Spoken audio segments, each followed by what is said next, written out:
The job market is in shambles right now. Not only do you have to worry about your individual performance, leading to you getting written up on some kind of performance improvement plan, you have to worry about mass layoffs that could really come out of nowhere. And that's the point of talking to you guys so much about these kind of issues. Because if we can read the writings on the wall, if we could read the tea leaves, if you will, we can maybe predict when a bigger layoff is going to happen. Because usually, as we've seen looking at these different articles throughout time, things do not come from out of nowhere. There usually are warning signs, indicators, but maybe we don't spend time looking at that. So I want you to be prepared and ready in case something like this were to happen at an organization that you work for. But today we're going to look more into voluntary layoffs, or suggested layoffs, or voluntary separations. Basically, different ways of saying you have the option to, I would hope, take a severance plan and end your time with an organization. Now, that could be either you take some kind of buyout and they just pay you in one lump sum, they continue to pay you and you get to go home, or they pay you and you continue to work out, but at least it's kind of a heads up as opposed to a 2-week notice. You might have several months to start preparing for your next step in life. But this idea of voluntary layoffs, of just giving up your job in lieu of probably getting laid off in the future, is not something that just one company is doing. We have a few companies that we're going to go over today that are currently doing this or have done this in the recent past. And it's kind of a crazy concept, and I want to know if you were offered the ability to have a voluntary layoff and go and do something different in your career and know that you're probably going to get laid off in the future, but given the opportunity to just end your time voluntarily, so maybe it doesn't count as a layoff in the company's budgets and books, then would you do that? I don't know. But let's dive more into these voluntary separations and see what's going on in the job market. Let's discuss.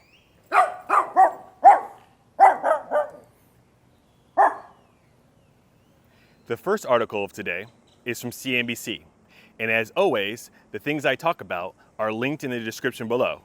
And maybe if YouTube doesn't like it, just the title's there. But you can go down there and you can read the full article for yourself. I'm just gonna focus on how this pertains to the topic of the day. So the CNBC article is headlined, Stellantis to offer broad buyouts to US salaried workers, warns of possible layoffs.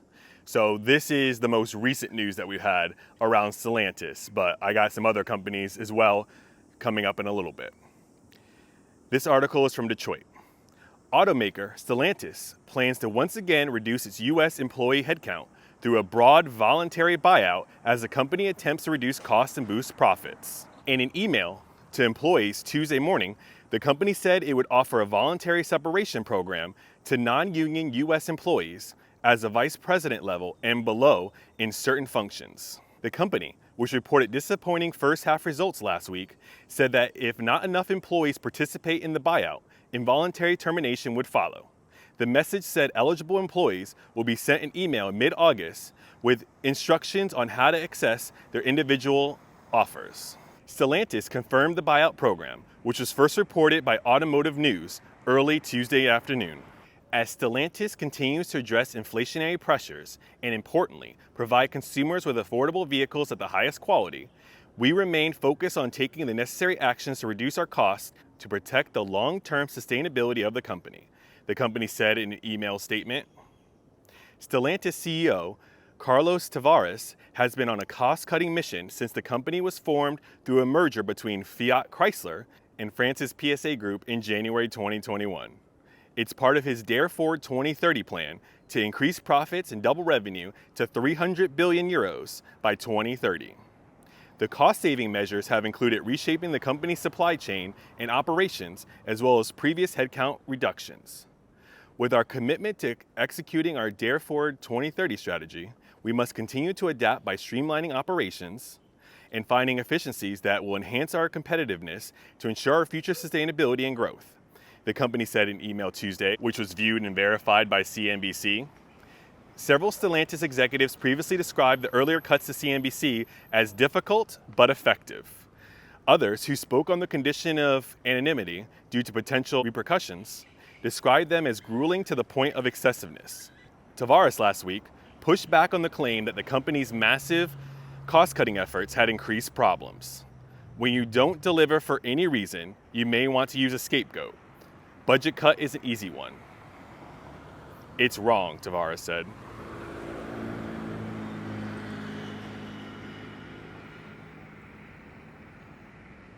So my original thoughts on this article are, wow, that is a tough place to be in, because obviously the job market in 2024 is really, really tough. Do you really want to go and voluntarily leave an organization? I guess it comes down to the package or the offer that you would get. If you have a few months to figure it out, then maybe, because it seems like there's going to be layoffs upcoming. And you really don't know if you're going to be included in that. Because with layoffs, unlike Intuit said, you really don't know if you're a quote unquote underperformer. You really don't know if your head is on the chopping block or not. So the problem winds up being that if you don't take the voluntary separation, you might still get laid off. And if you're involuntarily separated from the company, you might not get the great offer, let's say it's great, that you'd get if you choose to leave on your own. They might quote unquote run out of money or run out of budget.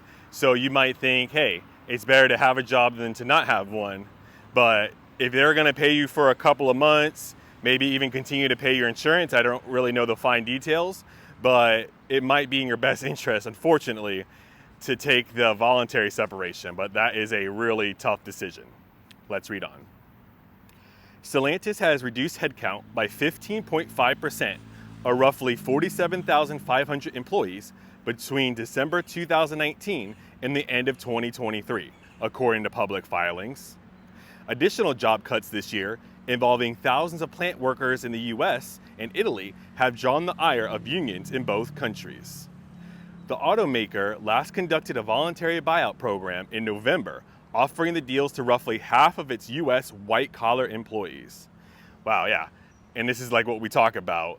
You gotta read the writings on the wall. So now we're in July, August, and they're offering this again, but they also offered it back in November.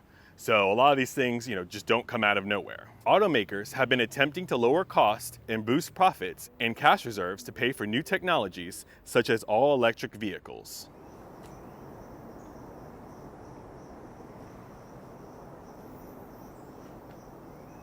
For example, GM last year offered voluntary buyouts to a majority of its US white-collar employees. And we'll talk a little bit more about that in a little bit. For its part, Ford Motor last year conducted involuntary layoffs, primarily affecting engineer jobs in the US and Canada, as the automaker sought to cut billions in a restructuring of its business operations.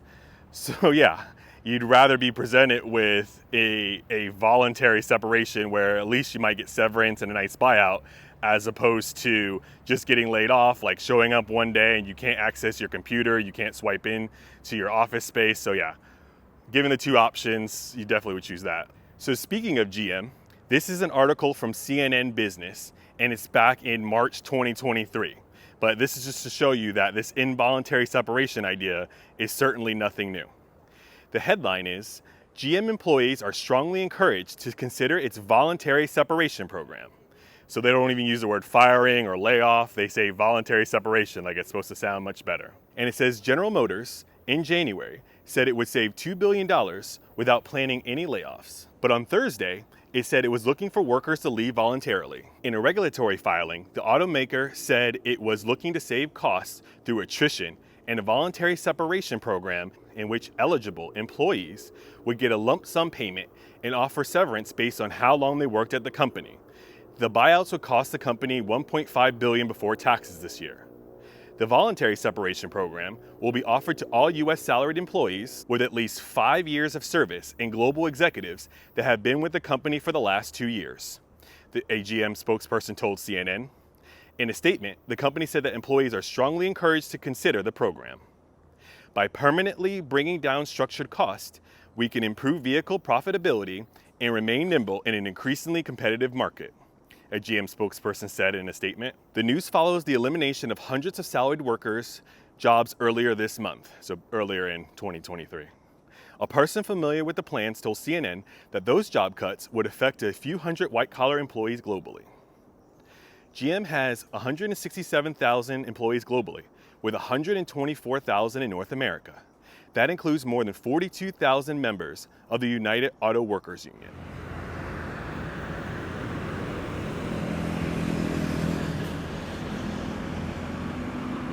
The company recently reported a record profit for 2022 and also announced plans to reduce costs by $2 billion over the next 2 years, including cutting corporate overhead across the board.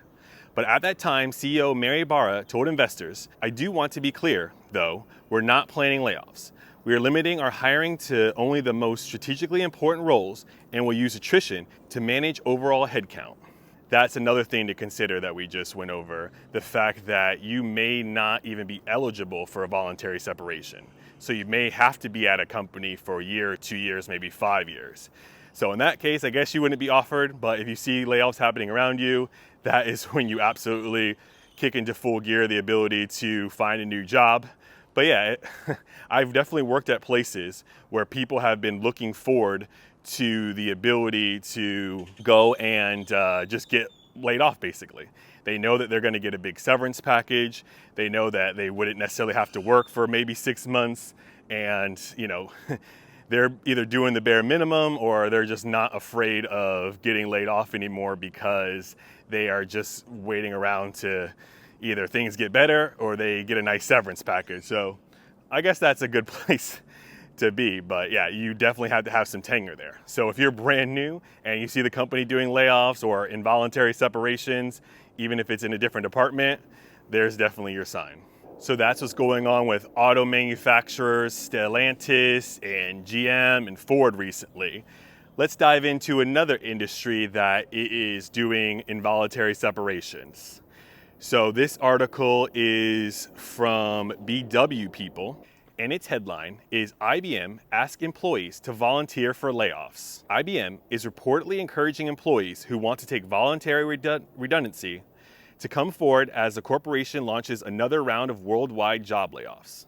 The layoffs will focus on roles in Europe as the corporation strives to reduce down. And this article is from March 2024, so not even last year. During a Q4 earnings call last month, IBM used the term resource action to describe layoffs. According to the Register, IBM's program is considered as transformative rather than purely financial. According to the report, 80% of the reduction target is geared towards enterprise operation and support, Q2C missions, and finance and operations. According to reports, IBM's reduction aim will affect workforce numbers in Europe by around 50%. However, the company prefers to lay off individuals who are prepared to accept voluntary redundancy rather than involuntarily terminating those who prefer to stay, it noted.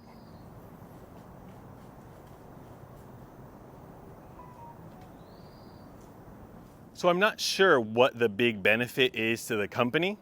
I believe it's got to be with just the stock price and how shareholders feel about the stability of the organization. I guess it's a matter of, hey, these people chose to leave. We did not do layoffs. They chose to voluntarily separate from this organization. There's no real problems. People are just leaving us. But it comes to a point where I don't think that shareholders or stockholders should be that naive, right? If they notice that the employee count is going down in an organization, how could that be a good thing? I mean, even if that many people were just leaving and there was no sort of involuntary separation, if you have people leaving the organization in droves, isn't that a bad thing? But I guess that's really not how the stock market works. Anything you could do to increase the amount of money that you have, to decrease your expenses, will be viewed as a good thing, and cutting people's salary and benefits is a really good way to lower your costs. But dang, at some point, how can these companies continue to run on a skeleton crew? I mean, since Elon took over the social media platform formerly known as Twitter. He went in and he eliminated a bunch of positions, and everything still, I guess for the most part, ran fine. And he boosted profitability by having people pay to be, verified on X. So I guess it does work, but it's just a shame, man. I mean, we already don't make a lot of things in this country, if we really make anything. I mean, John Deere is leaving and they went to Mexico. And we know that Apple is not made here. I mean, one of our most famous companies that we have, tennis shoes like Nike and other things are definitely made overseas. The one thing we did have to stand on is our ability to put out pretty good technology. And if we can't even come up with new ideas or innovations because we just have a skeleton crew, if we're just worried about maximizing profits and keeping the light on, I mean, that's a really sad state of affairs for the US.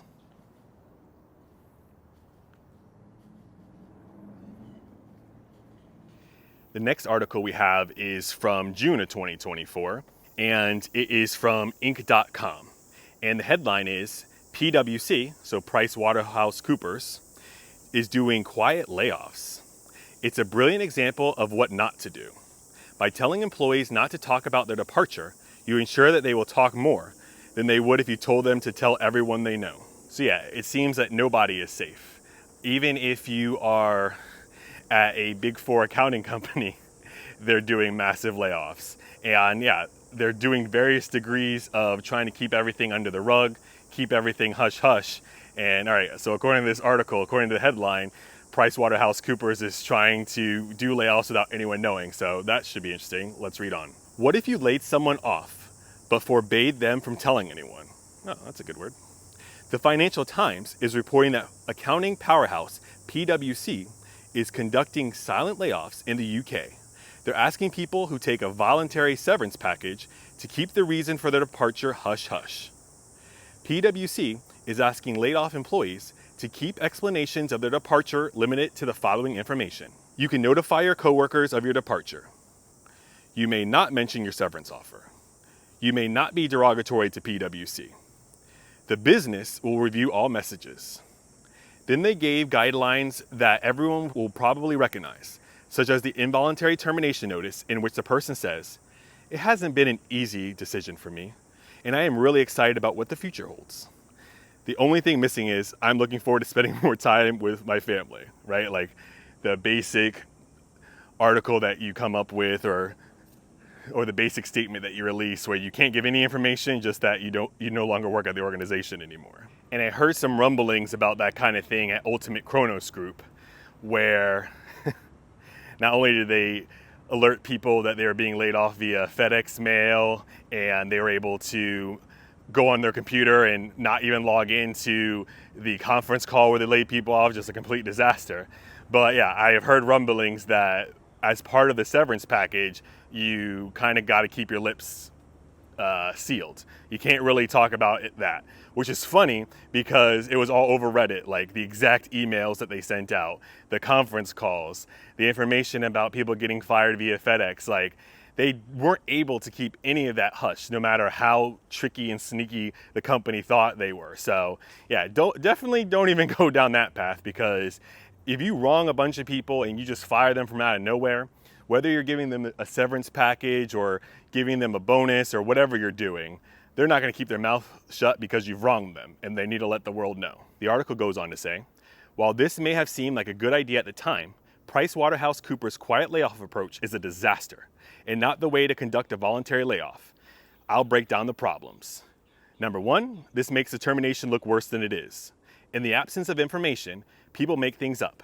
If Nigel sends out one of these canned emails, everyone would think that Nigel did not leave on his own accord. Except because this was part of a voluntary program, he did leave on his own.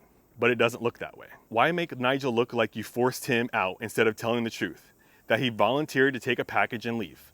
There are a million reasons why people might opt for severance, and they're all better than Nigel was fired. And people are more likely to be concerned about involuntary termination than voluntary severance packages. Layoffs are never a secret. PwC conducted layoffs at the end of 2023. The company's employees know this. They may be nervous that more layoffs are on the horizon. By trying to keep these layoffs a secret, PwC is ensuring that employees will continue to be nervous about their jobs becoming redundant. Instead, be honest. We need to reduce our headcount. and we are doing so by asking for volunteers. Here's what you'd be eligible for if you volunteered. That's a much better message than everything is fine. Don't worry about Nigel. He's looking forward to spending more time with his family. The only reason to hide something is because you're embarrassed about it. Presumably, you don't want clients to know you're struggling financially. That makes sense, but they will figure it out soon enough, once Nigel is no longer taking their calls.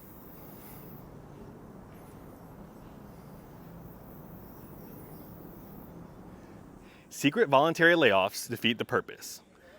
The article says, I've conducted many voluntary layoffs. The only way to get volunteers is to let everyone know that a package is available for them. Otherwise, only people who have heard about it through rumors and whispers will know to volunteer. Typically, in a volunteer layoff, not everyone who asks for a severance package will be granted one. Why? Because with volunteers, you may find that everyone in Department A volunteers and no one in Department B does. That doesn't work. You have to be pretty picky about who you select, even when it's voluntary. You also want to counsel people on what voluntary means. Is this type of forced secrecy legal in the US?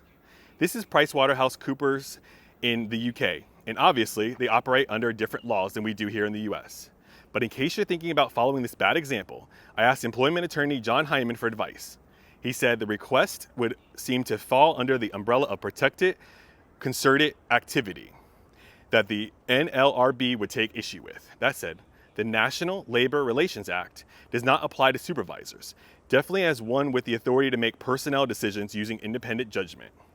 Thus, he continues, whether the specific PwC request runs afoul in their legal protections for employees to engage in protected concerted activity would depend on whether the laid-off employees were supervisors under the Act. So make sure you check with your own employment attorney before doing something like this. Or better yet, don't do something like this.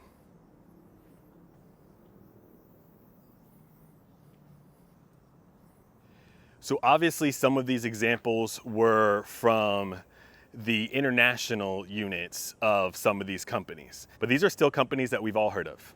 Stellantis, GM, PricewaterhouseCoopers. So the fact that organizations like this are trying to find different ways to reduce their headcount so drastically, but also take no accountability to find a way, a loophole, if you will, to show the stockholders and the shareholders that everything is fine is really kind of crazy.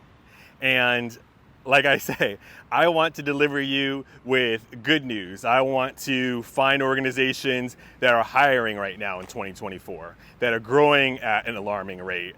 And unfortunately, I'm just finding different strategies and different tricks that these companies are using to increase their bottom line and get rid of their most valuable resources, their people.